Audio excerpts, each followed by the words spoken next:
Meditation केल्यामुळे म्हणजे ध्यान केल्यामुळे कोणी तुम्हाला फसवू शकणार नाही. एवढी अद्भुत शक्ती तुमच्यामध्ये येणार आहे. फक्त मेडिटेशन केल्याने ध्यान सतत तुम्ही करत राहिलात तर तुमचे साथी चक्र ॲक्टिवेट होतील. पण तुम्ही केलं पाहिजे ना रेग्युलरली, नित्य नियमाने केलं पाहिजे. एक कला आहे, आर्ट आहे मेडिटेशन. तुम्ही लक्षात घ्या, कोणी तुम्हाला फ्युचरमध्ये फसवू शकणार नाही. म्हणजे उदाहरण सांगतो तुम्हाला, भरपूर आता डिवोर्स होत आहेत. डिवोर्स केसेस भरपूर होत आहेत. जिकडे तिकडे बघा तेव्हा डिवोर्स हो गया, ये हो गया, वो हो गया.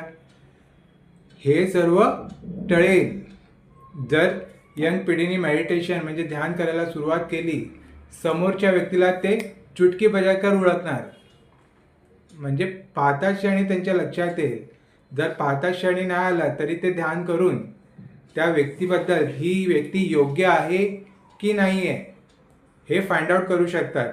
तर एवढी पॉवर मेडिटेशनमध्ये आहे, पण तुम्ही ते रेग्युलरली केलं पाहिजे. अशा प्रकारचं ध्यान जर तुम्हाला शिकायचं असेल तर मीही शिकवतो, फक्त 2000 रुपयामध्ये. म्हणजे तुम्ही बघा.